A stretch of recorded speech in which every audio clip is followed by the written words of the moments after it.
कि कुछ भटकती आत्माएं होती है। माझ्या बाबतीत त्यांनी म्हणजे की भटकता आत्मा, जिनकी इच्छाएं पूरी नहीं होती, जिनके सपने अधूरे रह जाते हैं, वो आत्माएं भटकती रहती हैं। माझ्याबद्दल त्यांनी उल्लेख केला, हा भटकता आत्मा आहे. हमारा महाराष्ट्र भी ऐसी भटकती आत्माओं का शिकार हो चुका है। हा कायम रहणारा आत्मा तुम्हाला शोधणार नाही. और यही बीजेपी का विकास का मॉडल है। साथियों, महाराष्ट्र ने लंबे समय तक राजनीतिक अस्थिरता का दौर देखा है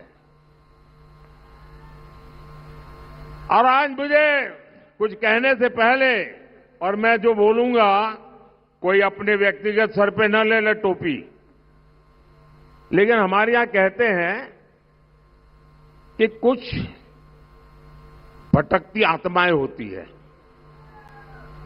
जिनकी इच्छाएं पूरी नहीं होती, जिनके सपने अधूरे रह जाते हैं, वो आत्माएं भटकती रहती हैं और फिर खुद का नहीं हुआ तो औरों का भी बिगाड़ने में उनको मजा आता है। हमारा महाराष्ट्र भी ऐसी भटकती आत्माओं का शिकार हो चुका है। आज से 45 साल पहले यहां के एक बड़े नेता ने अपनी महत्वाकांक्षा के लिए इस खेल की शुरुआत की और तब से महाराष्ट्र एक अस्थिरता के दौर में चला गया और कई मुख्यमंत्री अपना कार्यकाल भी पूरा नहीं कर पाए। ये विपक्ष को ही अस्थिर नहीं करते, ये आत्मा कुछ भी कर देती है। वो अपनी पार्टी में भी ऐसा ही करते हैं और ये आत्मा ऐसा करती है, परिवार में भी कर देती है।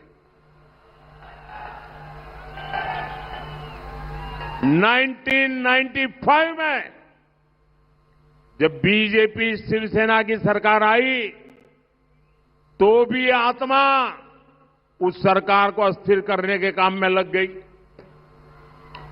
और 19 में तो उन्होंने जनादेश को ही इतना बड़ा अपमान किया, वो महाराष्ट्र की जनता भली भांति जानती है। और आज सिर्फ महाराष्ट्र को अस्थिर करना ही आत्मा को संतोष नहीं होता है, देश में अस्थिरता पैदा करने का खेल चल रहा है। ही गोष्ट विसरून चालणार नाही. राजकीय पक्ष आम्ही एकमेकांवर टीका करतो, पण टीका करताना सुद्धा काही मर्यादा ठेवतो. काय बोलले माझ्या बाबतीत बोलले, माझ्या बाबतीत त्यांनी बोलले की भटकता आत्मा. माझ्याबद्दल त्यांनी उल्लेख केला, हा भटकता आत्मा आहे. एका दृष्टीने बरं झालं. त्यांच्या म्हणण्याप्रमाणे आत्मा हा कायम राहतो. हा कायम राहणारा आत्मा तुम्हाला शोधणार नाही, कारण तो कायम त्या ठिकाणी राहणार आहे. त्यांनी उल्लेख केला शिवसेनेच्या संदर्भात. बाळासाहेब ठाकरेंनी शिवसेनेची निर्मिती केली, त्यांनी राज्य केलं.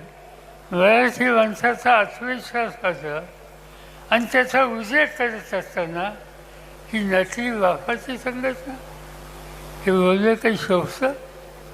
एखाद्या संस्थेला, एखाद्या व्यक्तीला, व्यक्ती समूहाला त्यांची पार्श्वभूमी नकली आहे हे प्रधानमंत्र्यांनी बोलायचं?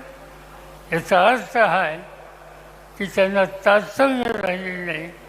सत्ता हातात येते, त्या सत्तेचं संरक्षण करणं, त्यावर सत्ता जर मिळायची शक्यता नसली तो माणूस बेफाम आणि अस्वस्थ कसा होतो, त्या प्रकारची स्थिती त्यांनी या ठिकाणी झाली.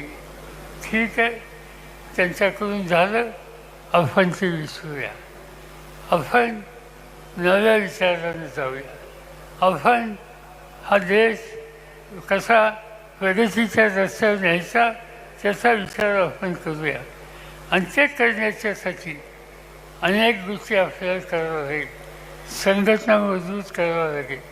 समाजातला दलित वर्ग आहे, अल्पसंख्याक वर्ग आहे, महिलांचा वर्ग आहे, छोटे मोठे घटक आहेत, त्यांच्या हिताची जपणूक ही करण्याच्या संबंधीची खबरदारी आपल्या सगळ्यांना घ्यायची. आणि हे करणारा पक्ष कोणता, तर तो राष्ट्रवादी काँग्रेस पक्ष आहे. हा इतिहास निर्माण करायचा आहे आज या ठिकाणी सांगायचं. अनेक गोष्टी सांगता येतील, निवडणुका येतील, त्या निवडणुकीला आपण सामोरं जाऊ, लोकांना बरोबर देऊ, त्यांना आत्मविश्वास देऊ आणि मनापासून त्यांची सेवा करण्याच्या संबंधीचं वचन त्यांना देऊ. आणि त्या वचनाच्यामधून आपल्याला पुढे जायचं आहे. प्रश्न काढते सुदैवानं या देशातले लोक मोदी सरकारची प्रश्न जे काढले त्या प्रश्नाला फारसं लोक महत्त्व देत नाही. निवडणूक अर्थात होईल, निवडणुकीची प्रक्रिया सुरू झाली त्या लोकांची चर्चा अशी होती की राम मंदिराचा प्रश्न हा महत्त्वाचा होईल. आज काय दिसतंय, मंदिर बांधलं, आनंद. उद्या मी अयोध्येला गेलो तर मंदिरात जाईन, त्या ठिकाणी रामाचा सन्मान ठेवीन. पण राजकारणासाठी मी कधी वापर करणार नाही. आणि ते चुकीचं काम राजकारणाच्यासाठी मोदींनी केलं त्याची नोंद अयोध्येच्या जनतेने केली. राम मंदिराचं स्मरण करून त्या ठिकाणी मोदींचा उमेदवार जो होता त्याचा 100% पराभव अयोध्येच्या जनतेने केला. हा इतिहास आपल्या सगळ्यांच्या समोर आहे.